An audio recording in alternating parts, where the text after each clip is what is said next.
12 April বুধবার রাত 8টায় খালেদ মহিউদ্দিন আছে রিডস্পিকে জানিয়ে দিচ্ছি শিরোনাম। মুফতি হান্নান সহ 3 জঙ্গির ফাঁসি কার্যকর, যে কোনো সময় কারাগারে নিরাপত্তা জোরদার।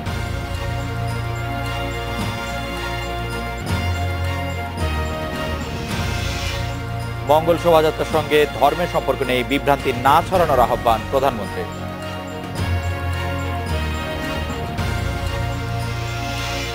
চৈত্রের দাবদাহে পুড়ছে সারা দেশ, গরম আরো বাড়ার পূর্বাভাস, নববর্ষের কেনাকাটায় ধূপ।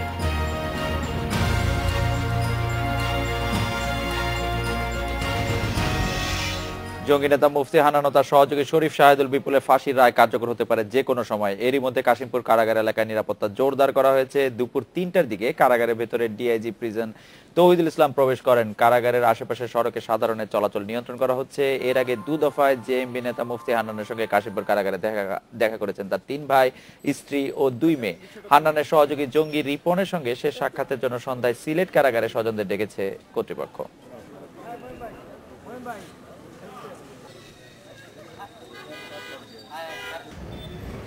এখন কাশীপুর কারাগারের সামনে আছেন সহকর্মী আব্দুল্লাহ রাফি। রাফি, আমরা যেটা জানতে চাইছিলাম যে জঙ্গি নেতা মুফতি হান্নান ও সহকারী শাহেদুল বিপুলের ফাঁসি কার্যকর কোন সময় করা হবে, তা অফিসিয়ালি আপনাদের কিছু জানানো হয়েছে কিনা?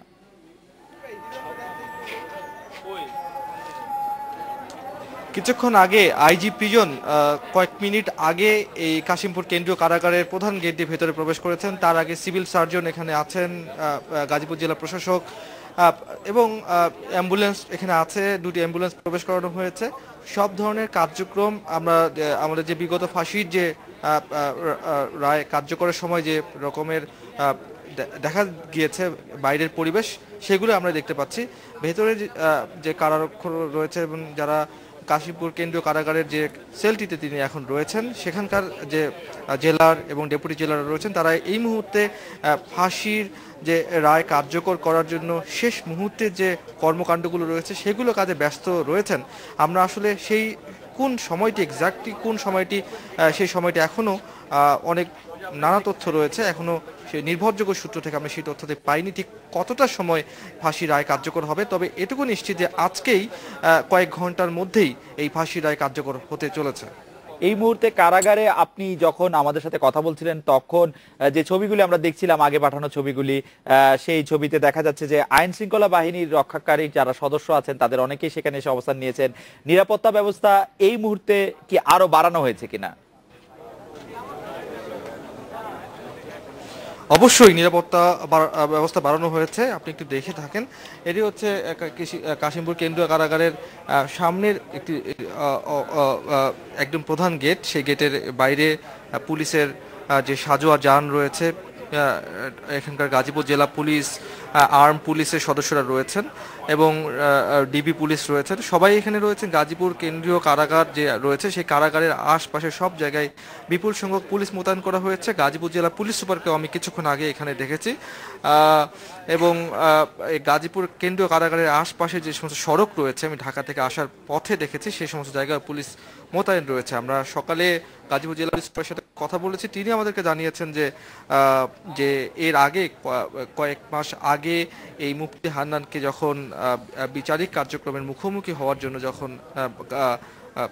আদালতে নিয়ে যাওয়া হচ্ছিল, তখন তার ছিনতাইয়ের চেষ্টা করা হয়েছিল। সে সমস্ত বিষয় মাথায় রেখে শীর্ষ জঙ্গি নেতা তাকে যাতে কোনো রকমের অপ্রীতিকর কোনো অরাজকর কোনো ঘটনা না ঘটে, সেই দিকটি মাথায় রেখে পুলিশের পক্ষ থেকে, র্যাবের পক্ষ থেকে বাড়তি সতর্কতামূলক বাড়তি নিরাপত্তা ব্যবস্থা নেওয়া হয়েছে। আমরা চেষ্টা করছি কারাগারের ভেতরে যে সমস্ত কর্মকর্তারা রয়েছেন তাদের সাথে সংযুক্ত থাকার জন্য ঠিক কোন সময়টিতে এই ফাঁসির রায় কার্যকর হয় সেই সময়টি আপনাদেরকে জানাবো। সব প্রস্তুতি সম্পূর্ণ, যতই সময় গড়াচ্ছে ততই ফাঁসি রায় কার্যকরের সময় সরকারের যে নিয়ম মাফিক যে সমস্ত কর্মকর্তাদের উপস্থিত থাকার কথা রয়েছে তারা এরই মধ্যে ভেতরে প্রবেশ করেছেন। রাফি, আপনাকে ধন্যবাদ। আপনি নিশ্চয়ই আমাদেরকে জানিয়ে দেবেন আর নতুন কোনো কিছু থাকলে। এড্রিসপিকে এবার একটি বিরতি নিচ্ছি।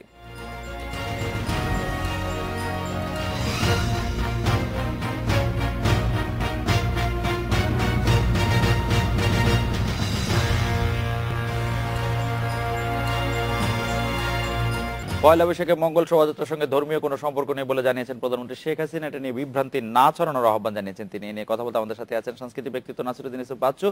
চট্টগ্রাম থেকে হেফাজতে ইসলামের যুগ্ম মহাসচিব মুঈনুদ্দিন রুহিও আছেন আমাদের সঙ্গে। জনাব নাসিরুদ্দিন ইউসুফ বাচ্চু, পয়লা বৈশাখের মঙ্গল শোভাযাত্রা সহ নানা অনুষ্ঠানকে অন-ইসলামিক এবং হিন্দুয়ানি সংস্কৃতির অংশ বলে তা বন্ধের দাবি জানিয়ে আসছে কয়েকটি কট্টর ইসলামী সংগঠন।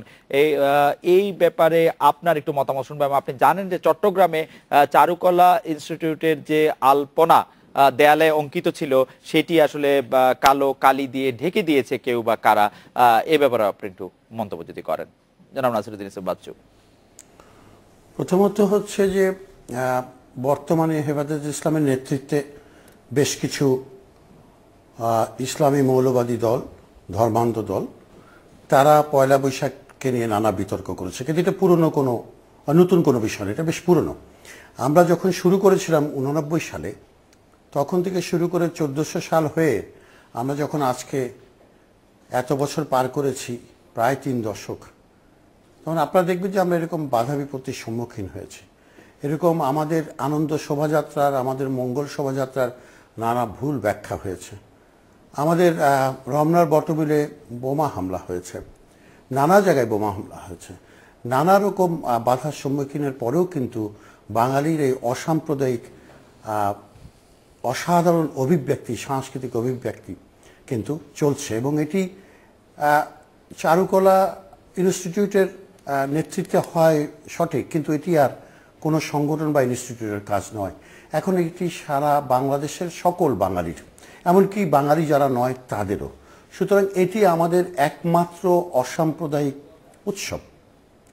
এই উৎসবকে যারা ধর্মান্ধরা, যারা এটিকে অনইসলামিক বলে, যারা ধর্মের সাথে সম্পর্ক টানতে চায়, তাদের উদ্দেশ্যে বলবো যে তারা কার্যত একটি ভুল ব্যাখ্যা দিয়ে এটি গভীর জলে মাছ শিকার করার মতো তারা করতে চাইছেন। সাধারণ মানুষকে ভুল বোঝাচ্ছেন। এবং মাননীয় প্রধানমন্ত্রী সঠিকভাবেই বলেছেন যে ধর্মের সাথে কোনো সম্পর্ক নেই। আমার বক্তব্য হচ্ছে ধর্মের সাথে কোনো সাংঘর্ষিক অবস্থানেও আমরা নেই। ধর্ম তো যার যার, সুতরাং আমাদের উৎসব তো সবার, এবং এটি সার্বজনীন। এটাতে হিন্দু, মুসলিম, খ্রিস্টান, বৌদ্ধ, প্রকৃতিবাদী সকলের কিন্তু অংশগ্রহণের সুযোগ রয়েছে। সুতরাং এটি বাঙালির প্রাণের উৎসব এবং হাজার বছরের যে সাংস্কৃতিক ইতিহাস ঐতিহ্য আছে, এটিরই একটি অভিব্যক্তি ঘটে উৎসবের মধ্য দিয়ে, শোভাযাত্রার মধ্য দিয়ে। কিন্তু সেটিকে তারা বন্ধ করে কি করতে চাইছে? তারা এই বহুমাত্রিকতাকে বন্ধ করে দিয়ে তারা একমাত্রিক একটি সমাজ করতে চাইছে, যেটি ধর্ম দ্বারা শুধু শাসিত হবে।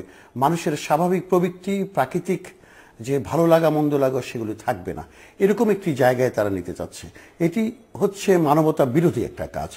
এই কাজকে এখনই বন্ধ করে দিতে হবে। এদের সাথে কোনো রকম যোগাযোগ করে কোনো রকম সমঝোতায় পৌঁছানোর কোনো সুযোগ নেই। এদেরকে কার্যত বাংলাদেশ রাষ্ট্রের বিরোধিতা, বাঙালি জাতীয়তাবাদের বিরোধিতা, মুক্তিযুদ্ধের বিরোধিতা করার কারণে এদেরকে অবশ্যই চুপ করিয়ে দিতে হবে এবং এদের সমস্ত কার্যক্রমকে অবশ্যই শক্ত হাতে দমন করতে হবে। আজকে চট্টগ্রামে যে ঘটনাটি ঘটেছে কাল রাতে, সেটি কার্যত ঘটেছে কিন্তু আমাদের দুর্বলতার সুযোগে, আমাদের দ্বিধার সুযোগে। আমাদের প্রশাসন থেকে সেই পরিমাণ প্রস্তুতি নেওয়া হয়নি, অথবা আমাদের প্রশ্রয়ে তারা তাদের সাহস বেড়েছে, তারা এই কাজগুলো করছে। এবং আমরা জঙ্গিবাদের হামলার কথা জানি, এটা নতুন কিছু নয়। এবং জঙ্গিবাদ যেভাবে প্রকাশিত হয়েছে বাংলাদেশে, তার কিছুদিন আগেও আমরা অস্বীকার করার চেষ্টা করেছি। আমরা বলেছি না, এরা ধর্মীয় একটি গোষ্ঠী মাত্র। আমরা বারবার বলেছি এরা শুধু ধর্ম পালনে সীমাবদ্ধ থাকে না, এরা ধর্ম পালনও করে না, এরা ধর্মকে ব্যবহার করে, এরা নারীদের নির্যাতন করে, এরা অন্য ধর্মের মানুষদের নির্যাতন করে, এরা সাম্প্রদায়িক শক্তি, এরা বাঙালির শত্রু, এরা মানবতার শত্রু। জনাব নাসিরুদ্দিন ইউসুফ বাচ্চু, আপনাকে ধন্যবাদ। কিন্তু আপনি যে বক্তব্য দিলেন সেই ব্যাপারে আমাদের আরো কিছু প্রশ্ন আছে, সেটা নিয়ে ফিরছি আপনার কাছে। কিন্তু আমরা এই মুহূর্তে যেতে চাই হেফাজত ইসলামের যুগ্ম মহাসচিব জনাব মুঈনুদ্দিন রুহি আপনার কাছে। মাওলানা মুঈনুদ্দিন রুহি, পয়লা বৈশাখে মঙ্গল শোভাযাত্রার সঙ্গে ধর্মীয় কোনো সম্পর্ক নেই বলে মনে করেন প্রধানমন্ত্রী। অন্যদিকে শিক্ষা প্রতিষ্ঠানে বাংলা নববর্ষবরণের আয়োজনে মঙ্গল শোভাযাত্রা যে বাধ্যতামূলক করার নির্দেশ ছিল তা প্রত্যাহারের দাবি জানিয়েছিল হেফাজত ইসলাম। পাশাপাশি হেফাজত ইসলামের যে মহাসচিব আছেন তিনি এটি বলেছিলেন যে বর্ষবরণের নামে মূলত মুসলমানদের ঈমান আকীদা বিরোধী, ভিনদেশী, হিন্দুত্ববাদী ও আগ্রাসী সাংস্কৃতিক প্রসার ঘটানোর চেষ্টা চলছে। আপনি এই বক্তব্যের সাথে একমত কিনা, জনাব মনিউদ্দিন রফিক।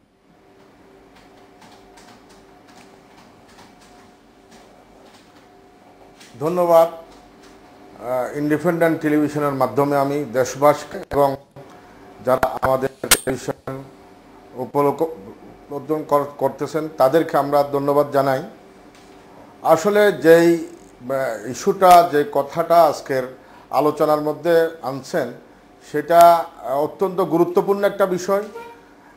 সেটা হলো ধর্মের সাথে মঙ্গল শোভাযাত্রার যে সম্পর্ক, ধর্মীয় অনুভূতি, ধর্মীয় অনুশাসন থেকে মঙ্গল শোভাযাত্রাকে মানে খুব বেশি বাইরেও রাখা যাবে না, আবার ধর্মীয় অনুশাসনকে একেবারে সম্পূর্ণ এখানে আনাও যাবে না।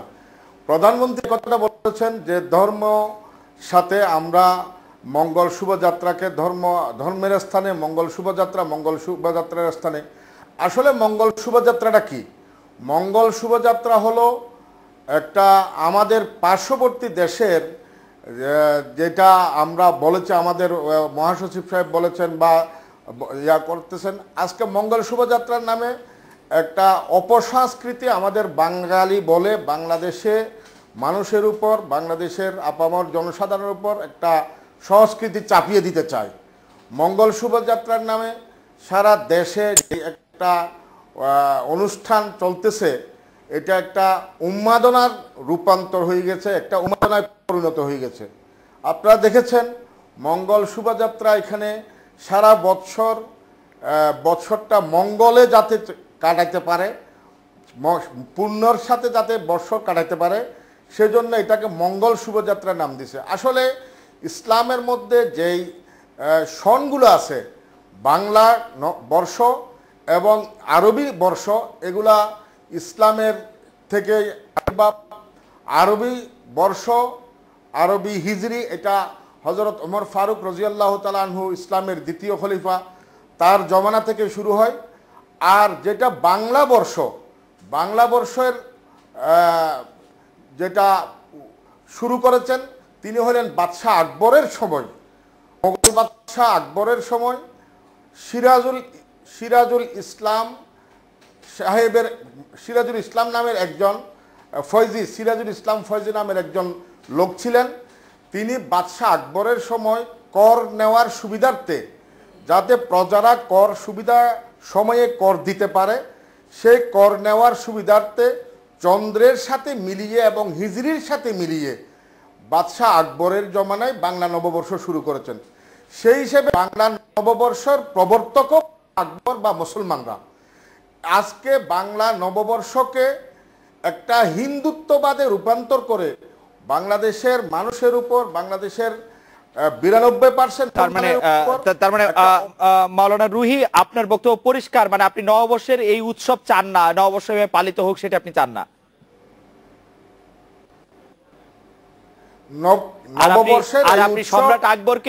সম্রাট আকবরকে মুসলমান বলছিলেন, আপনার নিশ্চয়ই মনে আছে সম্রাট আকবর একটি নতুন ধর্ম প্রবর্তন করেছিলেন দ্বীন ইলাহি নামে, আপনার নিশ্চয়ই মনে আছে।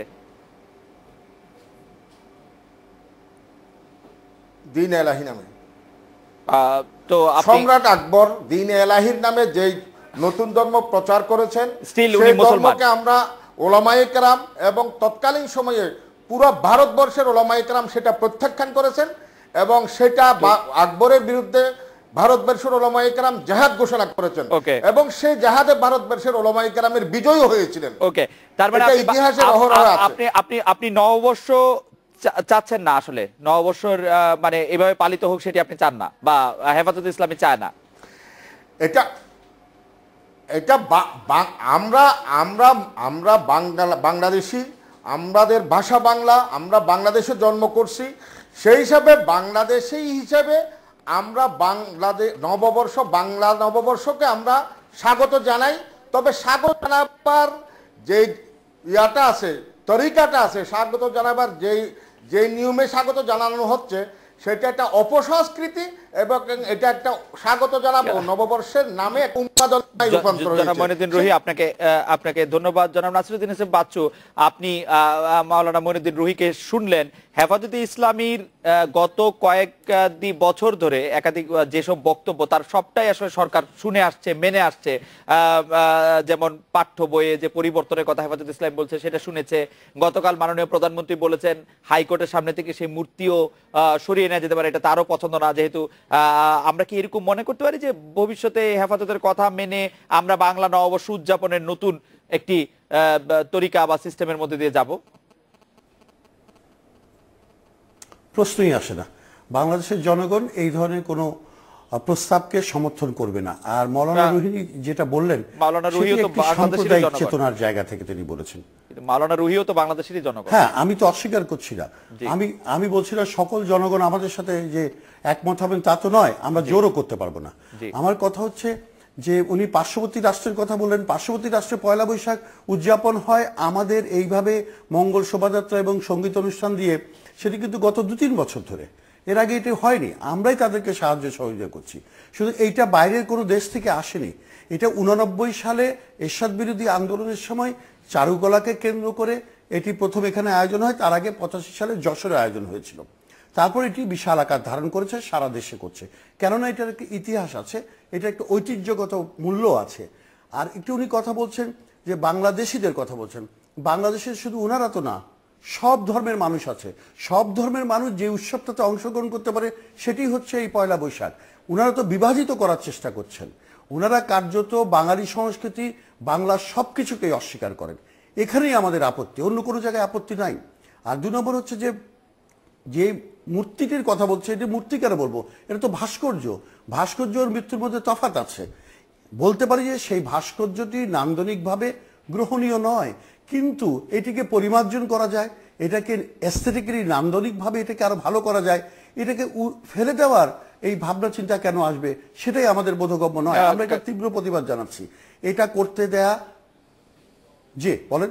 আমি যেটা বলতে চাইছিলাম যে কালকে হেফাজতে ইসলামীর সিনিয়র নেতৃবৃন্দের সঙ্গে হেফাজতে ইসলামীর যে আমির আছেন মাওলানা শফির সামনে মাননীয় প্রধানমন্ত্রী বলেছেন যে তিনিও মনে করেন এই ভাস্কর্যটি এখান থেকে সরিয়ে নেওয়া উচিত, এবং তিনি তার জন্য প্রধান বিচারপতির সঙ্গে কথাও বলবেন, এটিও আমরা শুনেছি।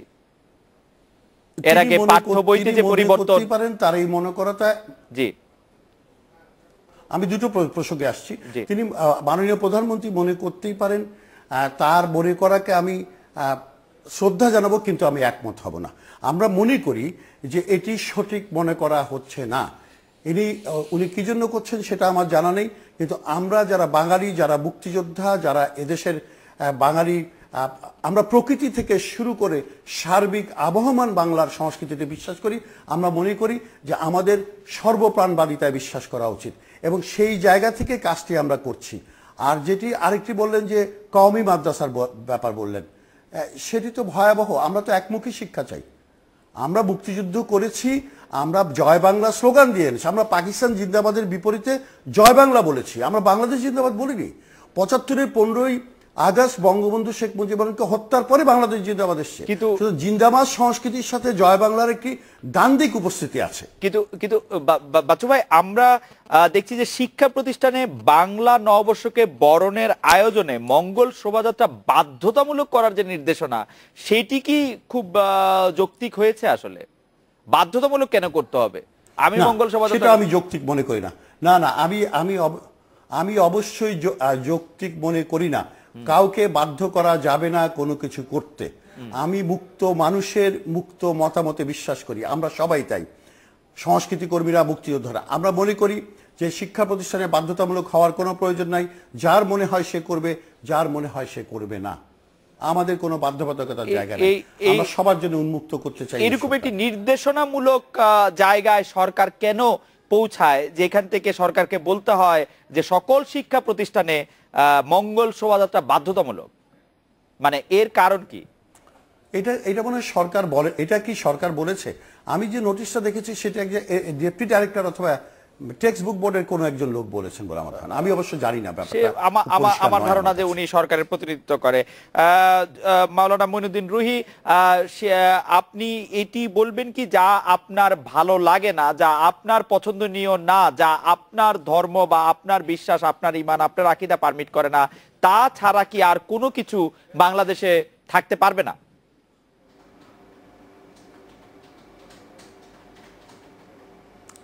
না, আমরা কোনো যে সব কিছু ঈমান আকীদার সাথে একটা গুলিয়ে ফেলা, এটা আমরা বিশ্বাস করি না বা এটা আমরা বলি না। আমাদের কথা হলো এই যে একটা কথা বলা হয়েছে, ধর্ম যার যার উৎসব সবার। আমাদের কথা হলো ধর্ম যার যার উৎসব তার তার। এখানে ধর্মের নাম দিয়ে ধর্ম যার যার উৎসব সবার বলে এই যে মুসলমানদেরকে কাঁধে পর একটা অমুসলিম বিজাতীয় সংস্কৃতি, অমুসলিম বিজাতীয় কালচার। কিন্তু মাওলানা মঈনুদ্দিন রুহি, এই কথাটি আপনি আগেও বলছিলেন, কিন্তু কোন মুসলমানকে কি বাধ্য করা হচ্ছে, কোন মুসলমানকে কি বাধ্য করা হচ্ছে যে এই উৎসব তার সাথে তার সম্পর্ক নাই, তাকে সেটি করতে বাধ্য করা হচ্ছে? সে করতে চাচ্ছে না কিন্তু তাকে করতে হচ্ছে, এরকম কিছু কি আছে? এই যে আজকে দেখেন আমাদের কচিকাঁচা ছেলেদেরকে স্কুলের মধ্যে মঙ্গল শোভাযাত্রায় বাইর হওয়ার জন্য এটা প্রত্যেকটা স্কুলে, প্রত্যেকটা প্রাইমারি স্কুলের মধ্যে বাধ্য করা হয়েছে। এবং অন্যান্য বিভিন্ন উৎসবের মধ্যে আমরা দেখেছি এই যে বিভিন্ন পয়লা বৈশাখের অনুষ্ঠান, আপনার 31st নাইটের অনুষ্ঠান, অন্যান্য অনুষ্ঠানে আমাদের মা বোনদেরকে কিভাবে বেইজ্জত করা হয়েছে ঢাকার রাজপথে, যেটার জন্য এই যে ওই দিন হোলি খেলার নামে যে উৎসব করা হলো, যে উশৃঙ্খল যুবকরা যেভাবে ভদ্র মহিলাদেরকে রং মেরে রাস্তায় যেভাবে করা হলো, আজকে একটা উৎসবের নামে কথায় কথায় বলা হয় মুক্তিযোদ্ধা বা মুক্তিযোদ্ধারা, এটা মুক্তিযুদ্ধের বিরোধী। মুক্তিযুদ্ধ কি বঙ্গবন্ধুর নেতৃত্বে বা আওয়ামী লীগের নেতৃত্বে মুক্তিযুদ্ধ কি বাংলাদেশের আপামর জনসাধারণকে এর জন্য করেছিল? মুক্তিযুদ্ধ করেছিল বাংলাদেশের মানুষের অধিকারের জন্য। মুক্তিযুদ্ধের মানুষ করেছিল বাংলাদেশের মানুষ ইনসাফ কায়েম করার জন্য। মুক্তিযুদ্ধ করেছিল বাংলাদেশের মানুষ। আপনি মনে করছেন মাওলানা মঈনুদ্দিন রুহি, আপনি মনে করছেন বাংলাদেশের মানুষের জন্য যে ধর্মীয় বা যে মূল্যবোধের বা যার যার আদর্শ পালন করার মতো সঠিক ইনসাফ বাংলাদেশে কায়েম হয়েছে, নাকি বাংলাদেশে কায়েম হয়েছে সংখ্যাগরিষ্ঠের ইনসাফ?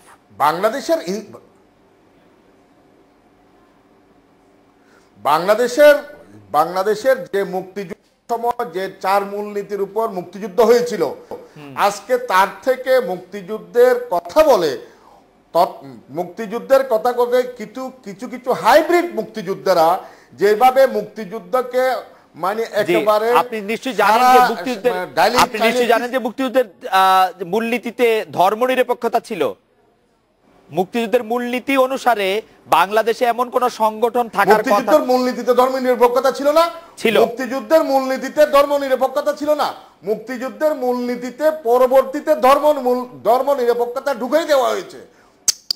মুক্তিযুদ্ধের মূল 4 নীতির মধ্যে কোন অবস্থায় ধর্মনিরপেক্ষতা ছিল না। এটা কি ছিল? এটা পরবর্তীতে মুক্তিযুদ্ধের 4 মূলনীতি কি ছিল? মুক্তিযুদ্ধের সময় বাংলাদেশের মূলনীতি কি ছিল? বাংলাদেশের মানুষের অধিকার ফিরিয়ে দেওয়ার জন্য, বাংলাদেশের মানুষের অধিকার ফিরিয়ে দেওয়ার জন্য, গণতন্ত্রের জন্য, বাংলাদেশের ইনসাফ কায়েমের জন্য, বাংলাদেশের মানুষের অধিকার আদায় করার জন্য মুক্তিযুদ্ধে মানুষ আপমর জনসাধারণ 4টি মূলনীতি একটু বলেন মাওলানা মঈনুদ্দিন রুহি। মুক্তিযুদ্ধের সময় বাংলাদেশের মানুষের যে 4 মূলনীতির কথা আপনি বলছিলেন, সেই 4টি মূলনীতি কি ছিল?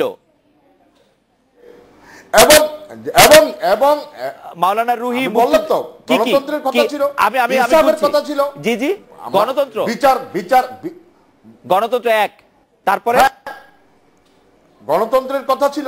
জি, তারপরে অধিকার আদায়ের কথা ছিল। অধিকার আদায় কি? অধিকার আদায়, অধিকার আদায়ের কথা ছিল। ইনসাফ প্রতিষ্ঠার কথা ছিল।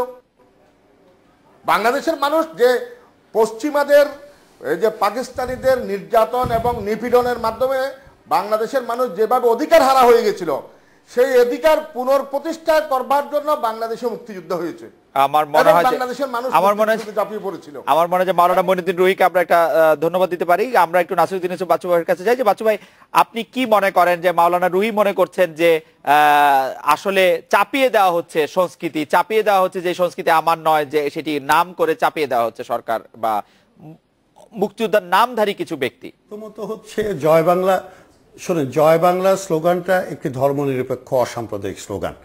সেখান থেকেই আমাদের মুক্তিযুদ্ধের বিবেচনাটা করতে হবে, চরিত্রটা। আর উনি যেসব কথা বলছেন এটা সাংঘাতিক কথা, এটা অত্যন্ত সাম্প্রদায়িক। আমার কথা হচ্ছে প্রত্যেকটা ধর্মের মানুষের তাদের নিজস্ব ধর্মীয় অনুষ্ঠান উৎসব থাকবে, থাকাটাই স্বাভাবিক, আছেও সারা পৃথিবীতে। তাই তারপরে একটি যে জাতিতে তারা যে দেশে বসবাস করে সেখানে যে জাতিসত্তা, সেই জাতিসত্তার সার্বিক একটি উৎসব থাকে। সেটি আপনি ইরানে দেখেন, ইসলামিক কান্ট্রিগুলোতে দেখেন, ওরা কিন্তু সবাই মিলে করছে। যারা মুসলমান নরজ, আপনারা জানেন ভারতবর্ষে, বিশেষ করে বাংলাদেশে এবং আমাদের পার্শ্ববর্তী থাইল্যান্ড বা বার্মায় সব জায়গায় কিন্তু হচ্ছে। সেখানে নানা ধর্মের লোক আছে, কিন্তু নববর্ষটা একসাথে সবাই উদযাপন করছে। এখানে কোনো রকম ইসলামের বিরুদ্ধে কোনো কিছু নেই।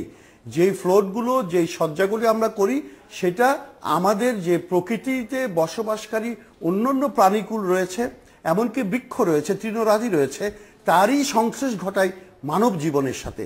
এই অভিজ্ঞতার এই অভিব্যক্তির মধ্যে কিন্তু কোনো রকম সাম্প্রদায়িক চিন্তা নেই, বিভাজনের কোনো চিন্তা নেই। আমার দুঃখ লাগছে মাওলানা রুহি যে কথাটা বলছেন সেটা তিনি বিভাজন করতে চাচ্ছেন। তিনি বলছেন না, ধর্ম যার যার, উৎসব তার হয় না।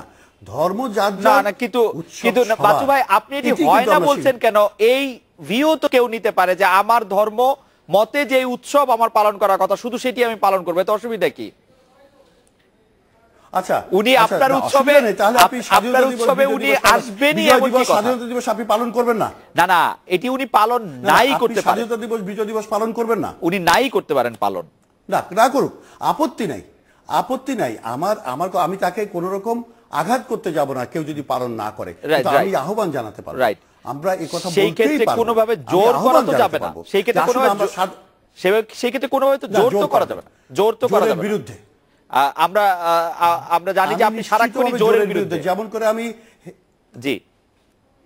জোরের বিরুদ্ধে, কিন্তু আমার কথা হচ্ছে যে একটি আলোচনার মধ্যে তো একটা জায়গায় পৌঁছাতে হবে আমাদেরকে। যেমন ধরেন, আমি বারবার বলছি, স্বাধীনতা দিবস, বিজয় দিবস, পয়লা বৈশাখ, এটা ধর্ম বর্ণ নির্বিশেষে, জাতি নিগোষ্ঠী নির্বিশেষে সবার বাংলাদেশের সকল জনগোষ্ঠীর। সেটা মাওলানা সাহেব যিনি কথা বলেন তারও। এখন তিনি যদি বলেন যে আমার না, এটা সেটি তার বিবেচনা। এখন বাঙালি সংস্কৃতির জায়গায় আপনি যদি মধ্যপ্রাচ্যের বা আরবি সংস্কৃতি, সৌদি আরবের সংস্কৃতি এখানে চালাতে চান ইসলামের নাম করে, সেটি তো সাংঘাতিক রকম একটি ভুল কাজ। কিন্তু মাওলানা রুহি, এটা আরাবাইজেশন অফ ইসলাম হয়েছে দেশে। কিন্তু মাওলানা রুহি যেটি বলছেন যে মুক্তিযুদ্ধ যে সময় হয়েছিল সে সময় ধর্মনিরপেক্ষতাকে ভিত্তি করে আসলে মুক্তিযুদ্ধ হয়নি, মুক্তিযুদ্ধ হয়েছিল পশ্চিম পাকিস্তানের শোষণের বিরুদ্ধে, অধিকার আদায়ের জন্য। না, এটা ঠিক শোষণের। আমি আপনাকে বলি, 4 মূলনীতি হচ্ছে ধর্মনিরপেক্ষতা, গণতন্ত্র, সমাজতন্ত্র এবং জাতীয়তাবাদ। এই 4 স্তম্ভের উপর এখনো বাংলাদেশের সংবিধান দাঁড়িয়ে আছে। মাওলানা রুহি অবশ্য দাবি করছে যেটি পরে ঢুকানো হয়েছে। যাই হোক, জনাব নাসিরউদ্দিন ইউসুফ বাচ্চু, জনাব মাওলানা রুহি, আপনাদের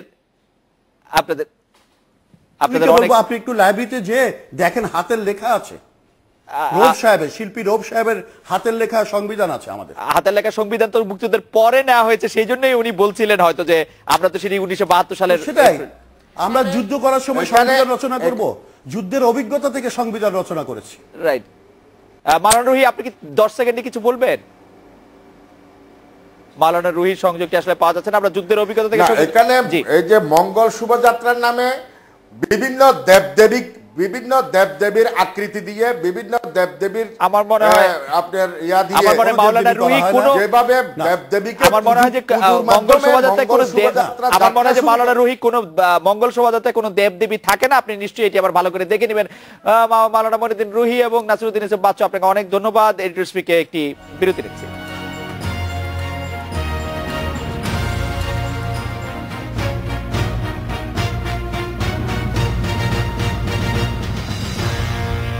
চৈত্রে গরম আর বৈশাখী কেনাকাটা নিয়ে কথা বলতে আমাদের সাথে আছেন খুলনা বিশ্ববিদ্যালয়ের পরিবেশ বিজ্ঞান ডিসিপ্লিনের অধ্যাপক ডক্টর আব্দুল হারুন চৌধুরী, বরিশাল জেলা মৎস্য আড়তদার সমিতির সভাপতি অজিত কুমার দাস এবং উষা সিল্কের পণ্য ব্যবস্থাপক এস এম লুৎফর রহমান। তবে তাদের সভা অতিথিদের সাথে কথা বলার আগে আমরা একটা বিরতি নিয়ে ফিরছি।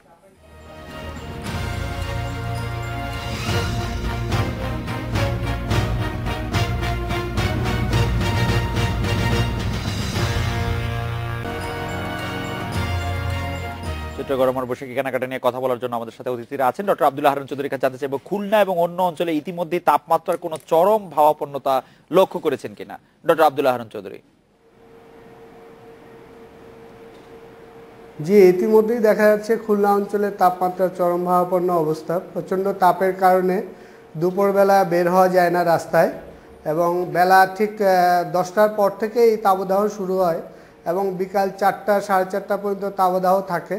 এমনকি সারাদিন যেই তাপটা মাটি এবং অন্যান্য যেই পুকুর পানি থাকে গ্রহণ করে, রাত্রেবেলা এটাকে আবার ছেড়ে দেয় প্রকৃতিতে, তখন রাত্রেবেলাও যেটুকু ঠান্ডা হওয়ার কথা সেটুকু কিন্তু হচ্ছে না। ফলে রাতেও কিন্তু এক ধরনের অস্বস্তিকর গরম অনুভূত হচ্ছে ইতিমধ্যেই। আমি অজিত কুমার দাসের কাছে জানতে চাইবো যে পয়লা বৈশাখে ইলিশ না খেতে দেশবাসীর প্রতি আহ্বান জানিয়েছেন প্রধানমন্ত্রী শেখ হাসিনা, আর একদিন পরে পয়লা বৈশাখ, ইলিশের বাজার কেমন দেখছেন, কি মনে হচ্ছে আপনার? অজিত কুমার দাস। আমার মনে হচ্ছে যে পয়লা বৈশাখকে সামনে রেখে ইলিশের চাহিদা খুব বেড়ে গেছে। আজ 8-10 দিন যাবৎ ইলিশের চাহিদা খুব বেশি। যে পরিমাণ চাহিদা সে পরিমাণ মাছ আমদানি হয় না। বর্তমানে 1 কেজি মাছের দাম বর্তমানে 2000 টাকা কেজি, 1.5 কেজি মাছের দাম 3500 টাকা কেজি, 2 টাকা কেজি, অর্থাৎ 500 গ্রাম মাছের দাম 750 টাকা কেজি। তার নিচে কিছু মাছ আছে 500 টাকা কেজি। তো এখন আগে তো ইলিশ মাছটা পয়লা বৈশাখ নিয়ে ঢাকা কেন্দ্রিক চাহিদা ছিল। এখন এবছর দেখা যাচ্ছে যে রাজশাহী, বগুড়া, রংপুর, দিনাজপুর বা বিভিন্ন বিভাগীয় শহর থেকে মাছ সংগ্রহ করার জন্য বরিশাল, তার মানে মাছের চাহিদা থাকছে, মাছের দরকার 700 মণ বা 600 মণ মাছের চাহিদা থাকছে। এস এম লুৎফর রহমান, পয়লা বৈশাখ উপলক্ষে কাপড়ের ব্যবসার সম্পর্কে আপনার কাছে একটু শুনবো, আমাদের সময় একেবারেই শেষ, আপনি যদি খুব সংক্ষেপে বলেন। জনাব এস এম লুৎফর রহমান। জি, ধন্যবাদ খালেদ ভাই। আপনারা জানেন যে রাজশাহী সিল্ক ঐতিহ্য খ্যাত রাজশাহী মহানগরীতে একটি সমৃদ্ধ উষা সিল্ক ফ্যাক্টরি, যেই ফ্যাক্টরিটা এবার ছেলে মেয়ে এবং বাচ্চাদেরকে সামনে রেখে এবং আসন্ন বৈশাখ নববর্ষকে সামনে রেখে উষা সিল্ক ইন্ডাস্ট্রি প্রচুর পণ্য তৈরি করেছে। আপনারা জানেন যে সিল্ক প্রোডাক্টটাই একটি ন্যাচারাল প্রোডাক্ট। এটি সামার হিসেবে, হট সামার হিসেবে যেমন খুব সহনীয়, এবং এইটা কিন্তু স্বাস্থ্যকর। তাই এবার আমরা ভিন্ন বৈচিত্র্যে এবং উষা সিল্কের সাফল্য কামনা করি। জনাব এস এম লুৎফর রহমান, জনাব অজিত কুমার দাস এবং ডক্টর আব্দুল হারুন চৌধুরী, আপনাদের অনেক ধন্যবাদ। এই ছিল আজকের রেডিও স্পিকে আমন্ত্রণ আমাদের পরের আয়োজনে।